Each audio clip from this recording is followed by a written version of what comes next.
उस अजीम इस्लामी फातह और हुक्मरान ने अपने 35 साला दौरे इक़्तिदार में हिंदुस्तान में अपनी हुकूमत के अनमिट नकूश छोड़े। उसने अपने दौरे इक़्तिदार में शमाल से जनूब तक हिंदुस्तान के वसी और अरीज़ इलाके को फतह किया और उसको अपनी सल्तनत का हिस्सा बनाया। उसकी गैर मामूली फतूहात की बिना पर उसे हिंदुस्तान का सिकंदर सानी कहा जाता है। हिंदुस्तान के अवाम उसकी अवाम दोस्त पॉलिसियों की वजह से उसको हमेशा खराज तहसीन पेश करते हैं, जबकि हिंदुस्तान में हिंदुत्व सोच के हामी शिद्दत पसंद हिंदू उसके किरदार कुशी के लिए कोई मौका हाथ से जाने नहीं देते। नाजरीन, आप देख रहे हैं हमारी सीरीज वो कौन लोग थे, और आज हम हिंदुस्तान के अजीम फातह एक बेमिसाल हुक्मरान सुल्तान अलाउद्दीन खिलजी के बारे में बात करेंगे। सुल्तान अलाउद्दीन खिलजी कौन था? क्या सुल्तान अलाउद्दीन एक जालिम और अय्याश हुक्मरान था? अलाउद्दीन खिलजी के ज़िंदगी के असल हालात क्या हैं? हिंदुस्तान में बनने वाली एक बॉलीवुड फिल्म पद्मावत में कहां कहां तारीखी हक़ाइक़ को मस्क किया गया है, ये सब कुछ हम जानेंगे अपनी आज की इस वीडियो में। नाज़रीन, अगर आपने अभी तक हमारे चैनल को सब्सक्राइब नहीं किया तो बराए मेहरबानी चैनल को सब्सक्राइब कर लीजिए और हमारी नई आने वाली वीडियोस के नोटिफिकेशन हासिल करने के लिए बेल आइकॉन को दबाइए और उसके बाद ऑल के ऑप्शन को सिलेक्ट कीजिए। और अगर आपको ये वीडियो पसंद आए तो इस वीडियो को लाइक कीजिए, शेयर कीजिए और अपने कीमती कमेंट्स ज़रूर दीजिएगा। 13वीं सदी के आगाज़ में सुल्तान जलालुद्दीन खिलजी हिंदुस्तान का हुक्मरान था। नौमौलूद रियासत को बहुत सी मुश्किलात थीं। सुल्तान जलालुद्दीन खिलजी के भाई शहाबुद्दीन फिरोज़ खिलजी के यहाँ 4 अक्टूबर सन 1266 को एक बेटा पैदा हुआ, जिसका नाम मोहम्मद अली गरशासप रखा गया, जो बड़ा होकर सुल्तान अलाउद्दीन खिलजी के नाम से हिंदुस्तान का हाकिम बना। इस बच्चे की परवरिश अपने चचा सुल्तान जलालुद्दीन खिलजी की निगरानी में हुई। उसे इब्तदाई ज़िंदगी में ही अस्करी फ़नून की तरबियत दी जाने लगी। बड़ा होने पर सुल्तान जलालुद्दीन खिलजी ने अपनी बेटी मलाइका जहां से अलाउद्दीन की शादी कर दी। अलाउद्दीन सुल्तान जलालुद्दीन खिलजी का इंतहाई लाडला भतीजा था और वो उससे बहुत ज़्यादा प्यार करता था।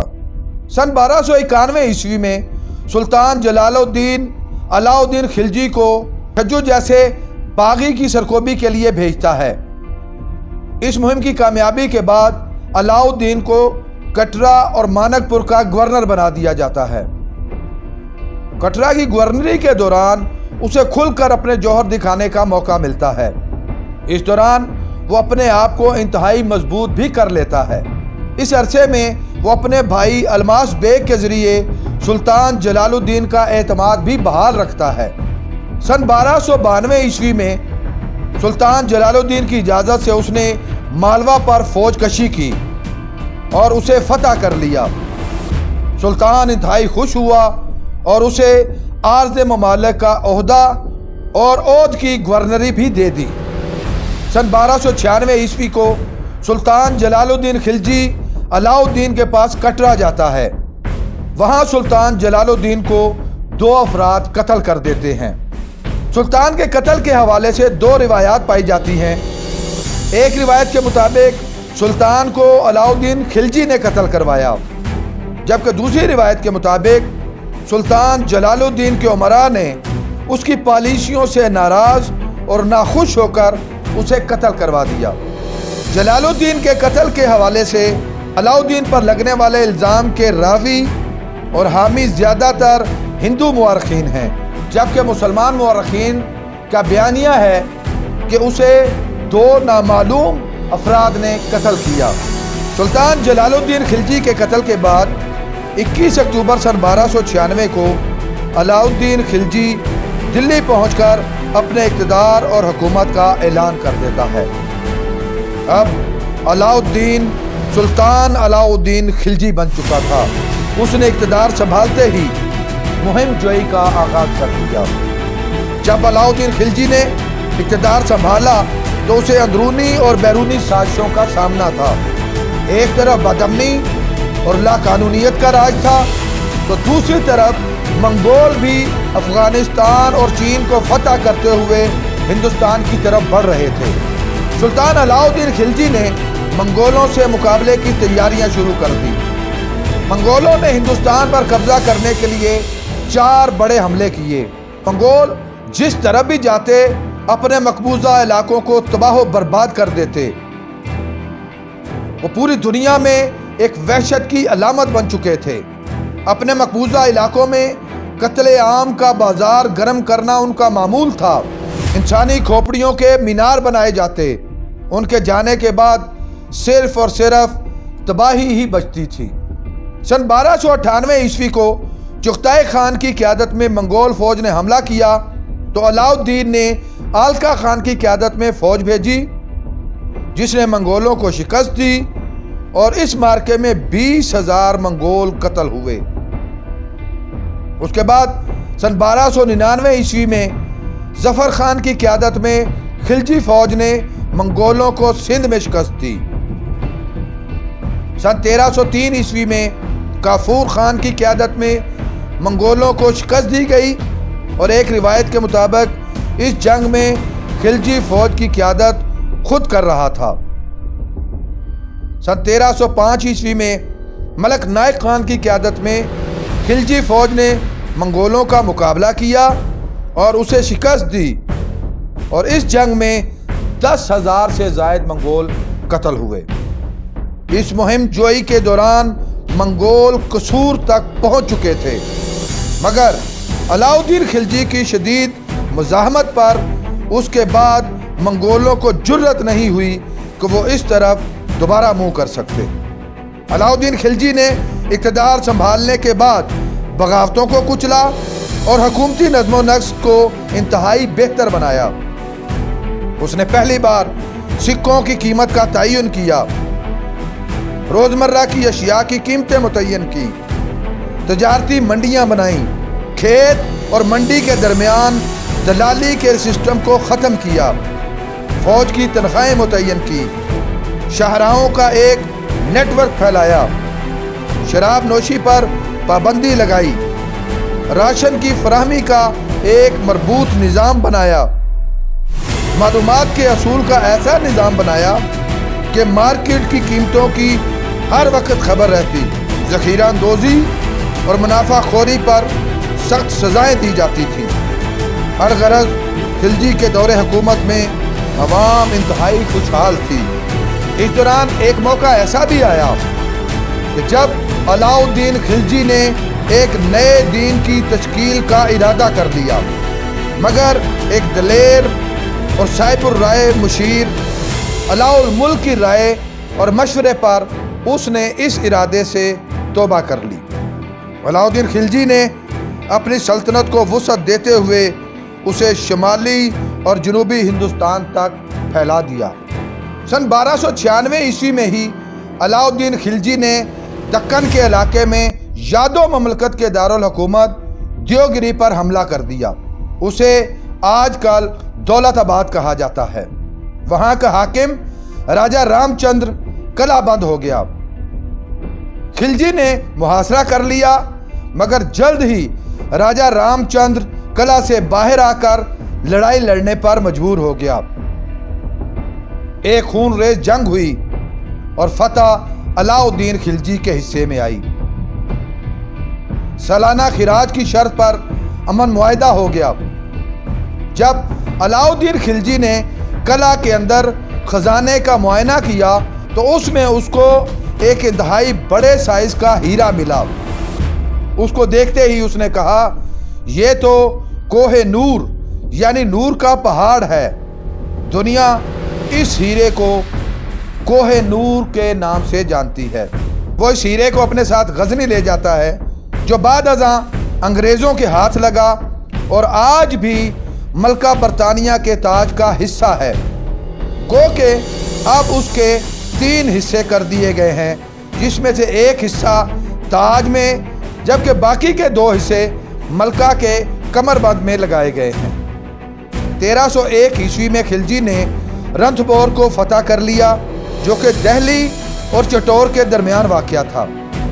उसके बाद उसने पै दर पै काकतिया, होयसाला और पांड्या के इलाकों को भी फतह कर लिया। अब उसकी अगली मंजिल राजपूतों का मजबूत तरीन किला चतोर था। सुल्तान अलाउद्दीन खिलजी के चतोर पर हमले के हवाले से कुछ मनगढ़ंत कहानियां भी मशहूर हैं। हिंदू मुअर्रिखीन के मुताबिक चटोर के राजा रतन सिंह की इंतहाई खूबसूरत बीवी थी। जब अलाउद्दीन तक उसकी खूबसूरती के चर्चे पहुंचे तो उसने उसकी बीवी पद्मिनी को पाने के लिए किला पर हमला कर दिया। इस फसाने पर हम आगे चलकर बात करेंगे। अलाउद्दीन खिलजी ने चतोर किला का मुहासरा कर लिया। 8 माह के मुहासरे के बाद दोनों फौजों का टाकरा हुआ और अलाउद्दीन खिलजी को फतह हासिल हुई और इस तरह चटोर भी खिलजी रियासत का हिस्सा बन गया। अब आते हैं पद्मिनी के किस्सा की तरफ। अलाउद्दीन खिलजी और मशहूर ज़माना शायर अमीर खुसरो का ज़माना एक है। इस ज़माने की अक्सर तारीख हम तक अमीर खुसरो के ज़रिए पहुंची है, जबकि एक शायर मलक मोहम्मद जायसी ने सन 1540 ईस्वी में एक रज़मिया नज़्म लिखी और इस नज़्म में इस दास्तान को अपने अंदाज में पेश किया, जिसमें अलाउद्दीन खिलजी और पद्मिनी का मुआशका, अलाउद्दीन की जन परस्ती, अय्याशी और शराब नोशी जैसी बेबुनियाद चीज़ें शामिल करके किरदार कुशी की गई। जबकि दूसरी तरफ राजपूतों की शान को बढ़ा चढ़ा कर पेश किया गया। ये बात जहन नशीन रहे कि जायसी ने यह नज़म चतोर की फतह के तकरीबन 240 साल बाद लिखी। अब उसके तजादात पर नज़र दौड़ाते हैं। उस नज़म में जायसी लिखता है कि चतोर पर अलाउद्दीन ने 8 हमले किए, जबकि तारीख बताती है कि चतोर का किला पहले ही हमले में फतह हो गया था। जायसी उस वक्त चतोर पर रतन सिंह चौहान की हुकूमत का जिक्र करता है, जबकि दीगर मुअर्रिखीन के मुताबिक उस वक्त चतोर पर शिशविदिया खानदान की हुकूमत थी। आगे चलकर जायसी ने उस वक्त श्रीलंका का बादशाह गोरोधन लिखा है, जबकि उस वक्त श्रीलंका का बादशाह राजा पराक्रमापु था। 2018 ईस्वी में बॉलीवुड के एक डायरेक्टर संजय लीला बंसाली ने पद्मावती के नाम से इसी मौजू पर एक फिल्म बनाई, जिसमें अलाउद्दीन खिलजी और पद्मावती के मुआशके और उसकी किरदार कुशी को मरकज बनाया गया। इस फिल्म में अलाउद्दीन खिलजी का किरदार रणबीर कपूर और पद्मावती का किरदार दीपिका ने अदा किया। इस फिल्म में तारीख को मस्त करते हुए अलाउद्दीन खिलजी को शराबी और औरतों का रसिया दिखाया गया है। इसमें मजीद दिखाया गया है कि जंग में राजपूतों के तमाम मर्द मारे जाते हैं और पद्मिनी दीगर खवातीन के साथ आग के अलाव में कूदकर जान दे देती है और इस तरह अलाउद्दीन खिलजी के हाथ कुछ नहीं आता। आग में कूदकर मरने की इस रस्म को राजपूतों के यहाँ जोहर की रस्म कहा जाता है।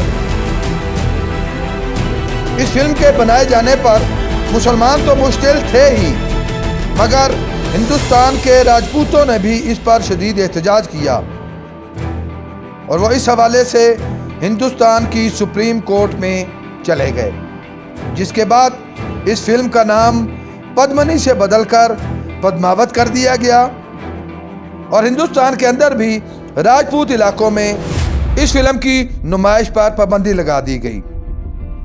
जेम्स टोड के मुताबिक इस फिल्म की कहानी राजपूतों की कौमी कथा खुमान रासो से अखज़ की गई है और इस फिल्म का ज़्यादातर हिस्सा जायसी की उसी नज़म पर मुश्तमिल है। उस दौर के दीगर मुअर्रिखीन अमीर खुसरो और अलाउद्दीन की अपनी स्वाने उमरी में भी पद्मिनी के वाक़या का कोई जिक्र मौजूद नहीं। तारीख़ कासिम फरिश्ता के मुताबिक राजा रतन सिंह के ज़माने में ग़ियासुद्दीन खिलजी हुक्मरान था। लिहाजा अगर पद्मनी के वाक़या को सच भी मान लिया जाए तो यह वाक़या सुल्तान ग़ियासुद्दीन से मंसूब हो सकता है। तारीख़ मोहम्मदी और तारीख़ मुबारक शाही में पद्मनी का जिक्र तक मौजूद नहीं। इससे यह साबित होता है कि पद्मनी का वाक़या बेबुनियाद और अलाउद्दीन खिलजी की किरदार कुशी के अलावा कुछ नहीं। और इसकी बड़ी बुनियादी दो वजूहात समझ में आती हैं। एक ये कि हिंदुत्व सोच के हामी शिद्दत पसंद हिंदू मुसलमानों के खिलाफ जहर उगलते हुए मुसलमान हीरोज़ के किरदार कुशी को अपना फ़र्ज़ अव्वलीन समझते हैं। और दूसरा ये कि फिल्म से पैसा कमाने के लिए स्टोरी के अंदर बहुत सी ऐसी चीज़ें शामिल कर दी जाती हैं जिसके ज़रिए सस्पेंस पैदा हो और उस फिल्म को ज़्यादा से ज़्यादा लोग देख सकें। उसके बाद सन 1303 ईस्वी में ही खिलजी ने चित्रोल, 1308 में सुहाना और 1310 ईस्वी में जालौर के इलाके फतह किए। 3 जनवरी सन 1316 को अलाउद्दीन खिलजी की तबई मौत हो जाती है। उसे दिल्ली में ही दफन कर दिया जाता है। उसके बाद उसका बेटा शहाबुद्दीन उमर और उसके बाद दूसरा बेटा कुतुबुद्दीन मुबारक तख्त पर बैठता है। सन 1320 ईस्वी में उसे भी कत्ल करवा दिया जाता है और इस तरह खिलजी दौरे हुकूमत का खात्मा हो जाता है और तुगलक दौरे हुकूमत का आगाज़। हकीकत तो ये है कि अलाउद्दीन खिलजी का दौरे हुकूमत अवामी फलाही मंसूबों के हवाले से एक मिसाली दौर था। अलाउद्दीन खिलजी हिंदुस्तान का मुहाफ़िज़ और मोहसन था, न कि लुटेरा। अगर वो मंगोलों की यरगार को न रोकता तो आज हिंदुस्तान का नक्शा ही तब्दील होता और शायद हिंदुस्तान का नामो निशान नक्शे से मिट चुका होता। तारीख़ किसी एक गिरोह की साजिश से तब्दील नहीं हो सकती। हकीकत कभी छुपाई नहीं जा सकती। तारीख़ में अलाउद्दीन खिलजी का दौरे हुकूमत सुनहरी हरूफ से लिखा जाएगा। उम्मीद है आपको हमारी ये कावश पसंद आई होगी। अगर आप इस सिलसिला में अपनी राय देना चाहें तो कमेंट बॉक्स का इस्तेमाल कर सकते हैं। अगर ये वीडियो आपको पसंद आ रही है तो इसको लाइक कीजिए, शेयर कीजिए और मज़ीद मालूमाती वीडियोज़ हासिल करने के लिए चैनल को सब्सक्राइब कर लीजिए और बेल आइकन को दबाइए।